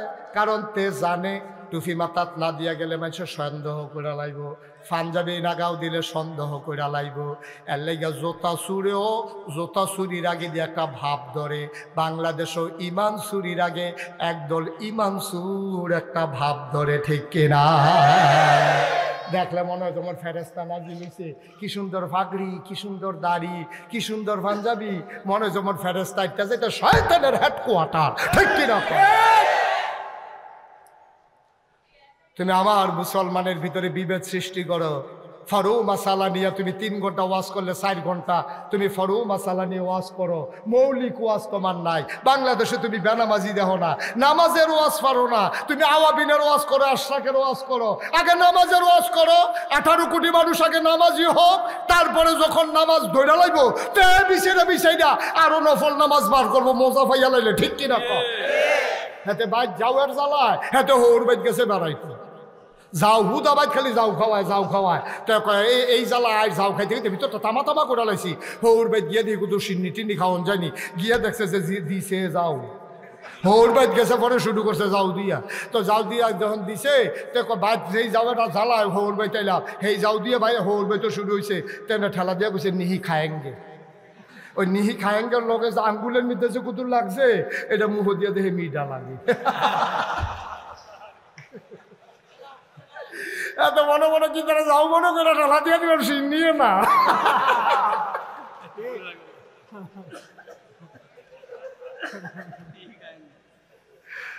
ও চান্দিনার মানুষ মন দিয়ে শুনো, তুমি যাও আর সিন্নি আখ্যানও করো না। তোমার এই সিন্নিতে যাও লাগাই দেওয়ান গেলে তোমার বড় লাভ। ও ভাই হাতে ধরে বলে যাই, পায়ে ধরে বলে যাই, আজকে মুসলমান একটা ক্রাইসিস পিরিয়ড ওভারকাম করতেছে। এর ভিতরে দয়া করে বিভেদ সৃষ্টি কইরো না, বিভেদ সৃষ্টি কইরো না, বিভেদ সৃষ্টি কইরো না। মৌলিক বিষয়গুলো সবাই এক হয়ে যাও। আমাদের আল্লাহ কয়জন? নবী, কোরআন, ইসলাম একটা, কেবলা সব আমাদের এক। আমরা কেন দলে দলে আজকে অনেক? ভাই যতদিন তোমরা অনেক থাকবা ততদিন তোমরা মাইর খাবা। সবাই মিলে এক হয়ে যাও, আমার ইসলামের দিকে চোখ তুলে তাকানোর কারো সাহস থাকবে না, ঠিক কিনা? সব মিলে এক হয়ে যাও। আমার মনে আছে, আমি কথার জন্য কথা বলা না, এই 1 বছর ইন্ডিয়ার তারা, খুব খেয়াল করেন, সিহন কথা খেয়াল আছে নি? এই সিহন কথা কইতেছে হন, এক বছর ইন্ডিয়ার তারা, আমরা তারার একটা ধমক দিছি যে তোমরা দেশের গরু ফাড়াইতাম না, বর্ডারে শক্ত চেক হবে, দেখি আবার তোমরা করতে কুরবানি দাও। এই কথা হইন না, আমরার ফলাফাইনি এত শক্ত হইছে, শিক্ষিত ফলাফায় জায়গায় জায়গায় সব ফার্ম করে আনেছে, এগ্রো ফার্ম, অমুকখানো ফার্ম, হ্যাক ফার্মের ভিতরে 100, 200, 150 গরু, হ্যাক গরু কি মাশাল্লাহ। অহন কুরবানি দিয়া সমীক্ষায় দেখা গেল যে গরু আরো উফুরছে। ইন্ডিয়াতে একটা গরু আনন্দ লাগছে না, সব আনা লাগতেন না। একতার এই রেজাল্ট। আমরা যদি এক হয়ে যাই তাইলে পার্শ্ববর্তী দেশগুলা আমাদের দিকে চোখ রাঙানোর সাহস পাবে না। কারণ আমরা যখন অলস হয়েছি হেতারা তখন টিটকারি মারা শিখছে। আপনি যখন বইয়া খাওয়া শিখছেন হেতারা তখন আপনার হুমকি দেয়, ফেস নিবানি, রৌন নিবানি, আইও ওই যে সুইটটা ফলাফাইনের মতো আর কি, তোরে খেলাত লইতাম না, তুই লজেন বিষত্তা কেড়ে তোরে খেলাত লইতাম না, এই কারবার আর কি। আরে ভাড়া তোরা যে আমরা কুতুর বড় ফেস নেমনি, রৌন নেমনি, আমরা কি মাক না নি রে? আগে টেহা এর ফলে না ফেস দি দেশ, ঠিক কিনা? তো তোমরা যদি মনে করো দিতা না, তো আমরা ফোলাফাইন দিয়ে আবার ওই গরু পালনের মতো শুরু করন লাগবো আর কি। আমার কথা তো তোমরা শুনো না, চান্দিনার তারা যে কথা শুনো দেখবা ইন্ডিয়ার ফেলার চাওয়ানো লাগতো না। আমরা সবাই এখানে যারা আছে, আমি থেকে শুরু করে একেবারে মাহবুবুর রহমান আশরাফি ভাই, এবারে আরো বড় বড় এখন আলেম ওলামা থেকে আরম্ভ করিয়া সবাই মিল্লা আমরা সর্বোচ্চ 24 ঘন্টার ভিতরে মাত্র 1 ঘন্টা জমিনে কাজ করব। আমরা পেঁয়াজ গাছ লাগাবো, আমরা রসুন লাগাবো, আমরা কাঁচা বইচ লাগাবো, ধনিয়া পাতা লাগাবো। তারপরে আমরা কি করব, বাড়ির পিছে যে গাতাটা আছে এটা লেবার লইয়া অথবা জিফুতরে লইয়া এটারে সুন্দর করে গাতা করিয়া কয়টা তেলাপিয়া ফালাই দেবো। তেলাপিয়া আর আম্মারে কয়াম, আমরা যার যার ওয়াইফরে কয়াম যে যার যার উড়ান আছে উড়ানের ফইডার কোনাটা দিয়া কয়টা লাগার দানা কয়টা ছয়ের দানা লাগাই দিব। আমরা নেট কিনা দেন, যেহেতু আমরা গৃহস্থী করি না, নেট দিয়া এই লাউ হইব সই হইব, আমরা হ্যানতে আম্মা লাউয়ের ডোকা ফাইরা সই ফাইরা এরপরে ওই তেলাপিয়া মাছ হ্যানতে দইরা এরপরে শহীদ তলেতে কাঁচামরিচ আর এই ধন্যা এই কি কয় পেঁয়াজ ফুল্লা ফুল্লা কাঁচামরিচ ফাইরা দিয়া ধন্যা পাতা সিটা দিয়া রে ঠিক কিনা ক গাতাতে তেলাপিয়া ধরে নেব, শহীদ তলেতে ফেস করে লই যাইব, কাঁচামরিচ ফাইরা দিয়া ধন্যা পাতা সিটা দিয়া এরপরে খাসির দানা আমরা যেদিন সই গাছ নামাইব খাসির দানা টাসির দানা নামাইয়া আমরা ফেস শহীদ তলে। এরপরে আমি দেখতাম আগে আমরা ছোটবেলায় আমরা এই রসুন করতো, রসুন বেরিয়েতে চুলের মতো বেনি বানাইয়া ওই তরকের লোকে রুয়ার লোকে নিয়ে বান ঠিক রে আম্মাই হ্যানতে নামাইয়া শেষা দিয়া এই ডাইল বাগান দিয়া লাইতো। আমরা যদি আবার নিজেরা এই মানুষগুলো এখানে যারা আছি আমরা যদি সবাই মিলে আজকে সিদ্ধান্ত নেই আমাদেরকে আর কাউকে চোখ রাঙ্গাতে দেব না, টিটকারি মস্কারা করতে দেব না। আমরা যদি নিজেরা ফেস করা শুরু করি, নিজেরা রসুন করা শুরু করি, ধন্যবাদ ধন্যবাদ কাঁচামরিচ লাগান শুরু করি, ফিসের গাতাটার মতো করে তেলাপিয়া হালাই রহি, দেখবা যে আমরা স্বয়ং সম্পূর্ণ হয়ে যাব। এরপরে এটি কোনো রাহুন্য জিনিস না। আনারস ফাইকা গেলেগা একদিনেতে 2 দিন রাখবা, এরপরে ফসা ধরবো। আমরা যদি না আনি কাডল ফাইকা সারলে তারা না খাইয়া যদি থাকবো, আমরা যদি না আনি তখন তারা কী করবো ফেস কুনে 1 বছর এটি আরেক বছর রাহন জানা এটি খাওয়ান লাগবে। আমরা যখন এরপরে আনতাম না, যখন কেউ তো আমরা রয়ে গেলে আমরা রান্নাম কিতাম, এরপরে ইন্ডিয়ার তারা কাটা তারের বেড়ার কাছে আইয়া তোমরা ডাক দিব দুলা ভাই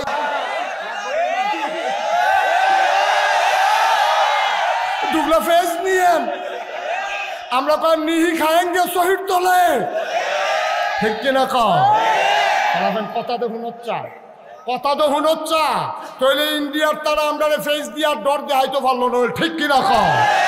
আজকে চলো এই 56,000 বর্গ মাইলের বাংলাদেশ, টাকনাফ থেকে তেতুলিয়া, রূপসা থেকে পাথুরিয়া, আবার 18 কোটি মানুষ। আমি হিন্দু বৌদ্ধ খ্রিস্টান বুঝি না, আমি জৈন পার্সি নিগোষ্ঠীর মানুষ বুঝি না, সবাই মিলে আমরা বাংলাদেশি। যেহেতু এই বাংলাদেশের ভূখণ্ডে বাস করি, এই দেশ আমার দেশ, এই দেশের দিকে যারা চোখ তুলে তাকাবে ওই চোখ জায়গা মতো থাকবে না ঠিক কিনা বলো।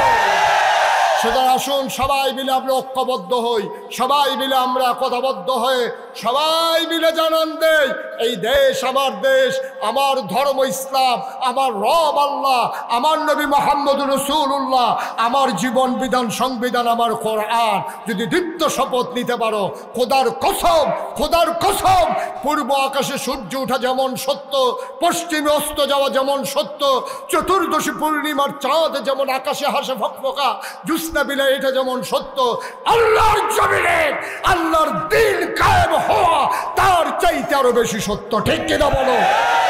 এর জন্য যা করা দরকার, চান্দিনার মুসলমান প্রস্তুত আছো কিনা হাত তুলে দেখা।